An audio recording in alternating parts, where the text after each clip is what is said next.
پائے جو تھے اس پہ چاندی کے خول چڑھے ہوئے تھے. تو سب سے زیادہ دکھ میری والدہ نے اٹھایا ہے.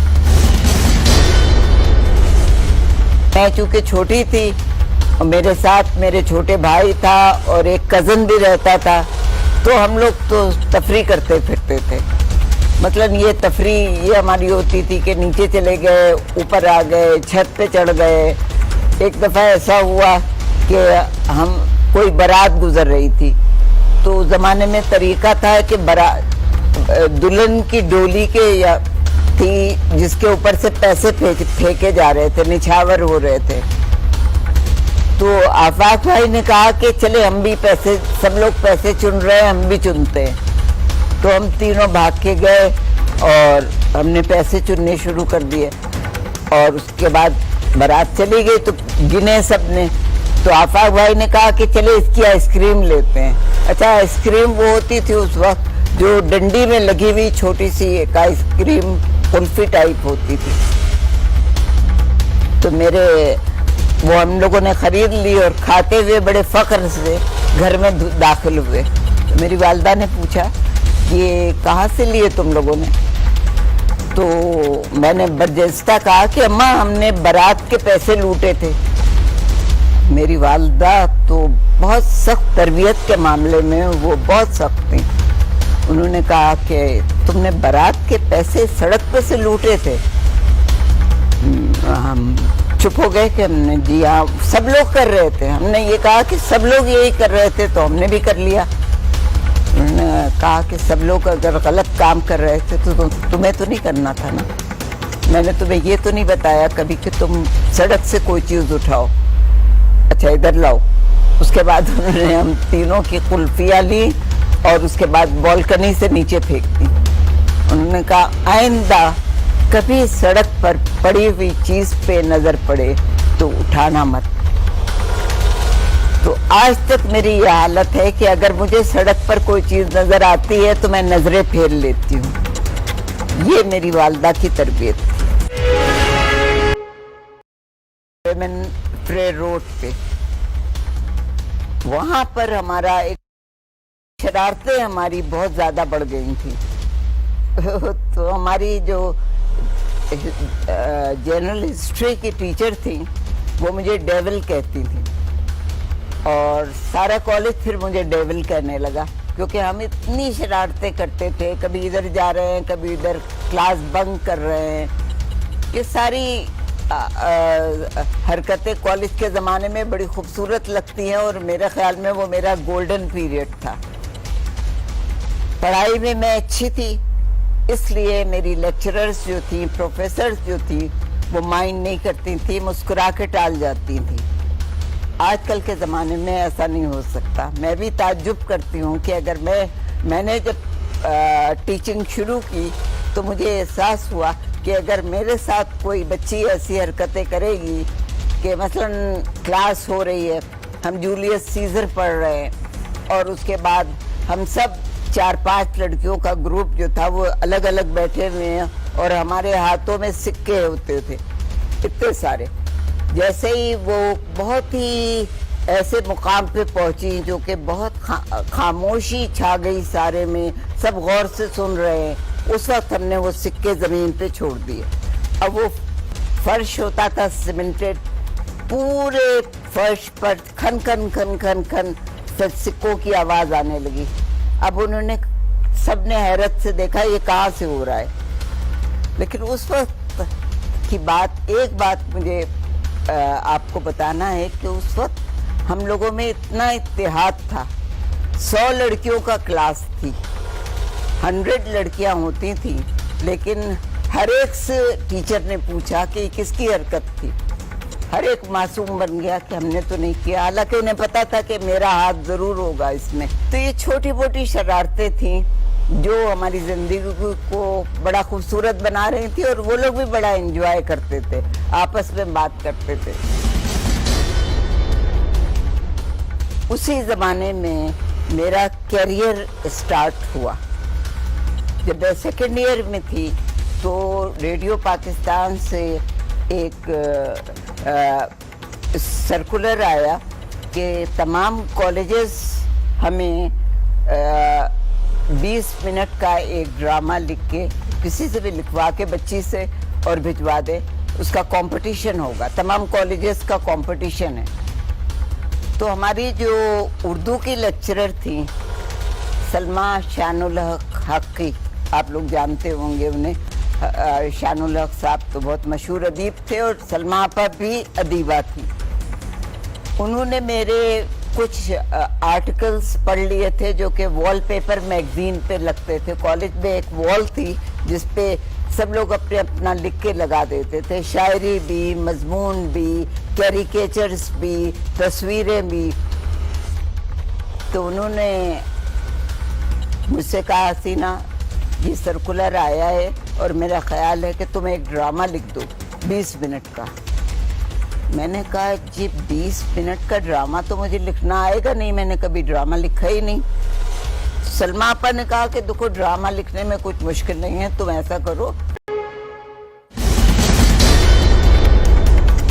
یہاں پہ ایک بہت تکلیف دہ بات میں آپ کو بتاؤں گی کہ ڈرامہ تو میں نے لکھ کے بھیج دیا تھا اور وہ ریکارڈ بھی ہو گیا تھا, لیکن انہی دنوں وار کے بعد کی بات ہے یہ, اور جب وار ختم ہوئی تو اس دن میرے والد جا رہے تھے اپنے آفس اور ان کا ایکسیڈنٹ ہوا, اور 13 جنوری کو 72 کو ان کی ڈیتھ ہو گئی, وہ ختم ہو گئے. اس کے 10 دن بعد عید تھی. اب ہم لوگوں کے مطلب میں نے اپنی زندگی میں پہلا غم یہ سہا ہے اپنے والد, میں والد سے بہت اٹیچ تھی. تو جب ہم لوگوں کو بلایا گیا سول ہاسپٹل سے, ایمبولینس آئی اور انہوں نے کہا کہ آپ کے والد کا ایکسیڈنٹ ہو گیا ہے, آپ لوگ چل کے دیکھ ان سے کو مل لیجئے.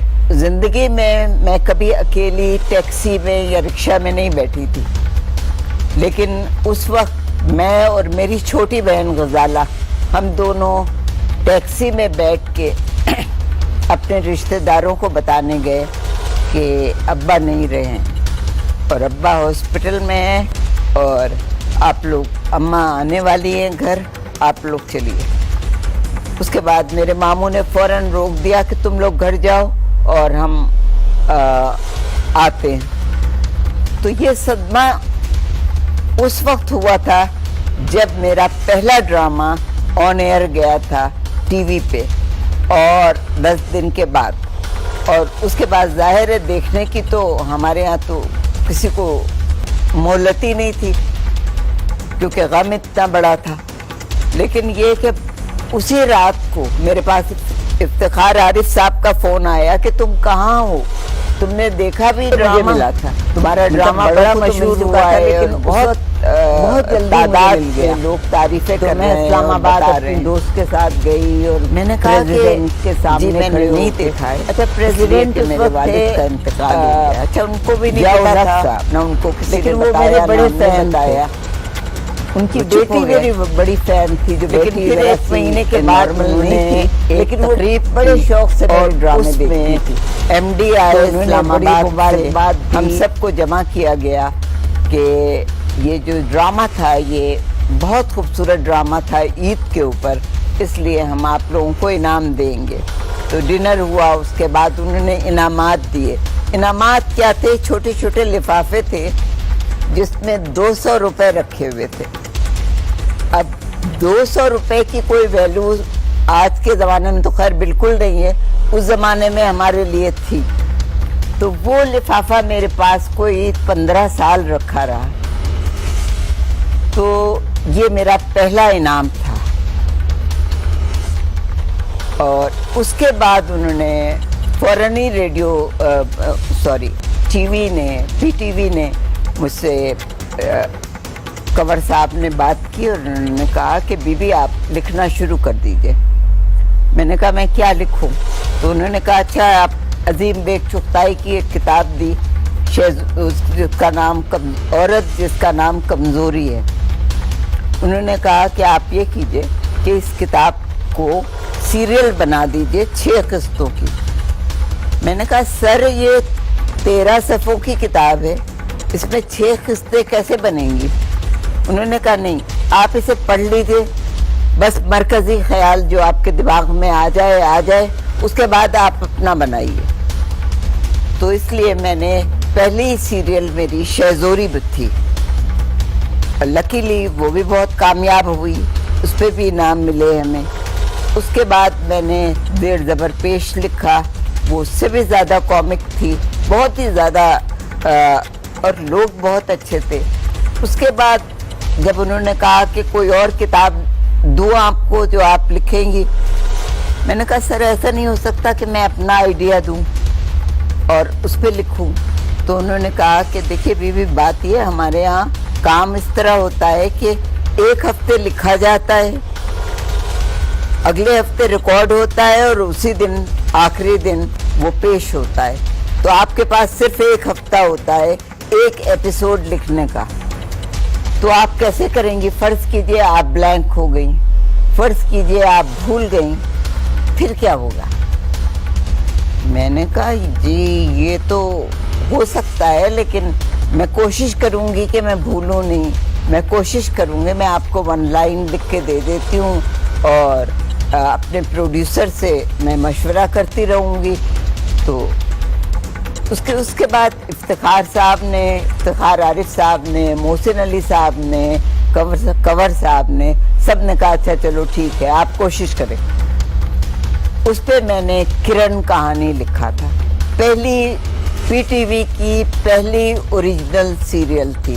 اس سے پہلے کوئی اوریجنل سیریل نہیں لکھی گئی پی ٹی وی پہ.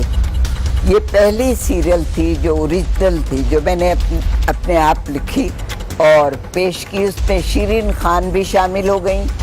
تو اب یہ ہو گیا تھا کہ 2 ڈائریکٹرز ہوتے تھے اور 1 رائٹر ہوتا تھا.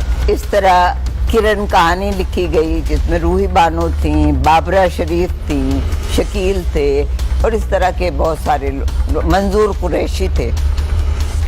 اور اس کے بعد ایک سلسلہ شروع ہو گیا, کرن کہانی, پھر انکل عرفی, پھر بندش, پھر دھن, پھر اس کے بعد پرچھائیاں, پھر رومی, اور اس کے بعد انکہی, تنہائیاں, دھوپ کنارے وغیرہ وغیرہ. میں نے کوئی 50 کے قریب سیریلز اور ڈرامے لکھے. اس بیچ میں ایک پی ٹی وی کا کمپٹیشن بھی ہوا تھا 5 اسٹیشنز کا, جس پہ مجھے کہا گیا تھا کہ میں لکھوں ڈرامہ 50 لانگ پلے, اور شیرین اسے ڈائریکٹ کرے گی. اس پہ میں نے سنسار لکھا تھا. سنسار میں سائرہ کاظمی اور راحت کاظمی تھے. اس پہ مجھے ایوارڈ ملا تھا, کراچی اسٹیشن کو ایوارڈ ملا. اس کے بعد سارا وقت میں لکھتی رہی تھی.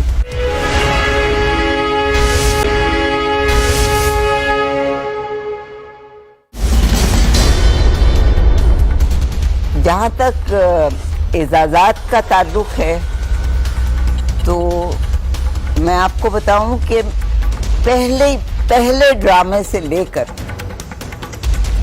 تانسین تک, تانسین و کسک میرا آخری ڈرامہ تھا پی ٹی وی پہ شاید, جب تک میں مستقل ہر اس پہ مجھے ایوارڈ ملائے. پی ٹی وی کے ایوارڈ, گریجویٹ ایوارڈ, نگار ایوارڈز, اور دوسرے اداروں نے ایوارڈز دیے ہیں. تو ایوارڈز رکھنے کی اب میرے پاس جگہ نہیں ہے, تو جو بڑے بڑے شیلڈز ہوتی ہیں وہ میں نے ایک تھیلی میں بند کر کے اپنے بیڈ کے نیچے رکھ دیے, اور باقی ایوارڈز الماری میں سجا دیے ہیں. یہ میری زندگی کا حاصل ہے سمجھ لیجئے.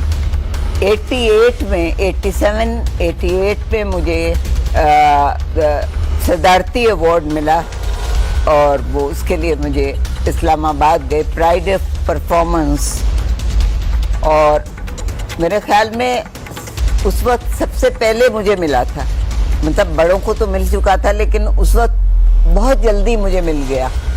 تو میں اسلام آباد اپنی دوست کے ساتھ گئی اور پریزیڈنٹ کے سامنے کھڑے ہو کے, اچھا پریزیڈنٹ اس وقت تھے ضیاء الحق صاحب, لیکن وہ میرے بڑے فین تھے. ان کی بیٹی میری بڑی فین تھی, جو بیٹی ذرا سی نارمل نہیں تھی, لیکن وہ بڑے شوق سے میرے ڈرامے دیکھتی تھی. تو انہوں نے بڑی مبارکباد دی, ایوارڈ دیا, اور اس کے بعد اپنی بیٹی سے ملوایا, کھانا کھلوایا.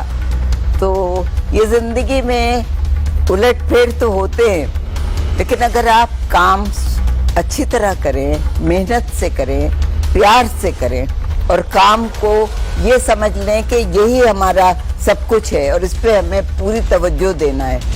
تو میں آپ کو بتاؤں کہ میں 40 سال ٹی وی سے باہر نہیں آئی. مطلب یہ کہ ایک کے بعد ایک میری سیریل چلتی رہی مستقل. 40 ایئرس میں نے اپنے گنوا دیے, وہاں گنوا نہیں دیے, اعزاز بھی ملے ہیں مجھے, اور زندگی بھی میں نے دی وہاں, اپنے آپ کو دیا, اپنی تمام کاوشوں کو دیا, اپنے ذہن کو دیا, اور پی ٹی وی کا یہ سرمایہ تھا. جیسا کہ میں نے آپ کو بھی بتایا کہ 40 سال میں نے پی ٹی وی پہ کام کیا ہے, اور ہر میری سیریل جو ہے وہ کامیاب رہی ہے. یہاں تک کہ باہر کے ملکوں میں اتنا زیادہ اس کا چرچا ہوا کہ انڈیا سے مجھے راج کپور صاحب نے بلوایا, اور انہوں نے کہا کہ پلیز میری ایک فلم ہے ہنا, وہ آپ اس کے ڈائیلاگس لکھ دیں, اگر آپ نے نہیں لکھے تو ہنا نہیں بنے گی. تو 1 سال کے بعد مجھے انڈیا بھی جانا پڑا, میں نے ہنا لکھی انڈیا میں. اور اس سے بھی بڑی بات میں آپ کو بتاؤں, ہنا تو خیر ایک راج کپور صاحب نے جو اعزاز مجھے دیا ہے, شاید ہی کوئی پروڈیوسر کسی کو دیتا ہوگا. اتنا بڑا ڈائریکٹر وہ مجھے لینے آئے ان کے تمام اپنے بیٹوں کے ساتھ, اور لے کے گئے. اور دوسری بات یہ کہ دوردرشن سے ایک لڑکی دہلی سے ایک لڑکی آئی میرے پاس کراچی, چندا نارنگ. اس نے کہا میرے لیے ایک سیریل لکھ دیجئے. خیر وہ تفریح میں ہم نے ایک سیریل لکھی, اور وہ دوردرشن پہ پیش ہوئی. اس کا نام تھا کشمکش. آپ یہ اندازہ لگائیے کہ دوردرشن پر آج تک کسی پاکستانی کا نام نہیں لیا جاتا, کسی پاکستانی کو پیش نہیں کیا جاتا. اور 13 ہفتے میرا نام جاتا رہا, حسینہ موئنز کشمکش, اور اس کے ساتھ گانا ٹینا ثانی کا, میوزک ارشد محمود کی, اور کسی نے کوئی اعتراض نہیں کیا. تو یہ چیزیں جو ہیں میرے لیے اعزاز کی طرح ہیں. میں آپ سے التجا کروں گی آج کی جنریشن سے کہ زندگی میں نیگیٹو سوچ کو چھوڑ دیجئے. دنیا میں برا بھی ہوتا ہے, میں جانتی ہوں, جو آپ لوگ کہتے ہیں ہمیشہ کہ اسی پاکستان میں یہ ہو رہا ہے تو ہی ہم لکھ رہے ہیں. ہو سکتا ہے ہو رہا ہو, لیکن وہ 10% ہوتا ہے. آپ باقی 90% کو وہ دکھا کے ان کو اس پہ اجاگر کرتے ہیں کہ بھائی اچھا ٹھیک ہے, ایسا بھی ہو سکتا ہے. ماسیاں سوچتی ہیں اچھا ایسا بھی ہو سکتا ہے, ہم بھی کر سکتے ہیں عشق. موبائل کا عشق جو ہے وہ آپ لوگوں کو بھی پتا ہوگا کتنا دھوم دھام سے ہو رہا ہے. ہر لڑکی جو ہے, ہر لڑکا جو ہے وہ سمجھتا ہے کہ موبائل سے عشق کر کے ہم پاگل کر دیں گے, لڑکیاں باہر آ جائیں گی, ڈیٹس ہونے لگیں گی. تو پلیز یہ پاکستان ہماری تہذیب کے اندر رہ کے, ہمارے اقدار کے اندر رہ کے آپ جو لکھیں گی وہ بھی کامیاب ہوگا. ضروری نہیں کہ آپ اس طرح کی چیزیں لکھیں تو وہی کامیاب ہوں. آپ تھرلرز لکھ رہے ہیں, آپ لوگوں کو چونکا رہے ہیں. آپ یہ مغرب کا اثر ہے, آپ مغرب کا اثر نہ لیں. آپ اپنے جو پڑوسی ملک ہے اس کا بھی اثر نہ لیں, آپ اپنا اثر لیں. جو آپ کی تہذیب ہے, جو آپ کا معاشرہ ہے, جو آپ کی خاندانی عظمت ہے, اس کو آپ آگے لائیں تو نئی جنریشن کو بھی پتہ چلے گا. آپ نے تو ہماری زبان خراب کر دی ہے. بچے جو زبان بولتے ہیں وہ بعض وقت بہت بری زبان بولتے ہیں. اچھا انہیں احساس بھی نہیں ہوتا کہ یہ جو جملہ ٹی وی پہ گیا ہے یہ کتنا برا جملہ ہے, اور یہ جملہ بچوں کو کیا کہے گا. اگر آپ